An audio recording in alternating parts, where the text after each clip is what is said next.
বন্ধুরা আসসালামু আলাইকুম। কেমন আছেন সবাই? আশা করি সবাই ভালো আছেন। এই মুহূর্তে দেশে অথবা বিদেশে যে যেখানে বসে চ্যানেলটি দেখছেন সবাইকে অসংখ্য ধন্যবাদ। চলুন দেখে নেই রোদে পোড়া দাগ কিভাবে দূর করবেন। রোদে গেলে ত্বক পুড়বে, এটাই স্বাভাবিক। তাই রোদে পোড়া দাগ নিয়ে চিন্তা না করে ঘরে বসেই দূর করুন। চলুন দেখে নেই কিভাবে দূর করবেন। চন্দন। রোদে পোড়া ত্বক নিয়ে ঠিক করার জন্য চন্দনের উপর কিছুই নেই। চন্দন কাঠপাথরে পানি দিয়ে ঘষে ঘষে সারা মুখে লাগিয়ে রাখুন। শুকিয়ে গেলে ঠান্ডা পানি দিয়ে মুখ ধুয়ে ফেলুন। রোদে পোড়া দাগ দূর করে ত্বক করবে আরো উজ্জ্বল ও নমনীয়। টক দই। রোদে রোদে পোড়া দাগ দূর করার জন্য টক দই খুবই কাজের জিনিস। তাই লাগিয়ে নিন। বাইরে থেকে যখন বাড়িতে ফিরবেন সময় করে হাত পায়ে একটু টক দই লাগিয়ে 10 মিনিট পর ধুয়ে ফেলুন। অ্যালোভেরা। ত্বকের রোদে পড়া দাগ দূর করতে অ্যালোভেরার জুড়ি নেই। প্রথমে একটি অ্যালোভেরা পাতা নিয়ে ধুয়ে নিন। তারপর ভিতরের জেলটুকু বের করে নিন। এই জেল ত্বকের পোড়া অংশে হালকা করে ঘষে ঘষে লাগান। সময় নিয়ে শুকাতে দিন। শুকিয়ে গেলে ঠান্ডা পানি দিয়ে ধুয়ে ফেলুন। আলু। রোদে পোড়া দাগ দূর করতে অনেক কার্যকারী একটি উপাদান আলু।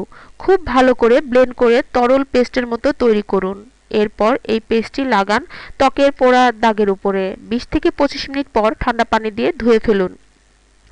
গাজর। রোদে পোড়া ভাব কমাতে ও মুখে বয়সের ছাপ দূর করার জন্য অনেক উপকারী গাজর। রস করে মুখে লাগান, আবার জুস করে খেতে পারেন, তবে চিবিয়ে খেলে বেশি উপকার। এছাড়া আরও করতে পারেন কমলার খোসা দিয়ে তৈরি মাস্ক ব্যবহার করতে পারেন।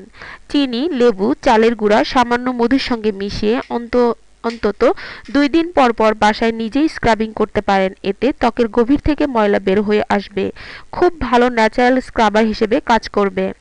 মসুর ডাল বাটা চন্দন টক দই দিয়ে 15 মিনিট লাগিয়ে রাখুন। এরপর ঠান্ডা পানি দিয়ে মুখ ধুয়ে ফেলুন। এটি স্বাভাবিক অথবা তৈলাক্ত ত্বকের জন্য টিপস। এই সময় নিয়ম করে পুষ্টিকর খাবার খান। তেলযুক্ত খাবার পরিহার করে আঁশযুক্ত খাবার খান। নিয়ম করে প্রতিদিন ফল খান। এছাড়া রোদে গেলে মেখে নিন সানস্ক্রিন লোশন। সাথে রাখুন সানগ্লাস, ছাতা, লম্বা বারান্দা সহ ক্যাপ, ছোট হাত পাখা, পানির বোতল। যখন যেটা প্রয়োজন অবস্থান বুঝে ব্যবহার করুন। এই গরমে প্রচুর পরিমাণ পানি খান, কারণ পানির কোনো বিকল্প নেই।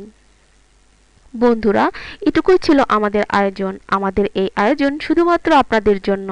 আমাদের এই আয়োজন যদি বিন্দুমাত্র আপনার ভালো লেগে থাকে তাহলে অবশ্যই লাইক দিয়ে আমাদেরকে উৎসাহিত করবেন, আর শেয়ার করে অপরকে দেখার সুযোগ করে দিবেন। আর বন্ধুরা, আপনারা আমাদের সাথে থাকলেই আমরা আরো ভালো ভালো কাজ করার উৎসাহ পাবো।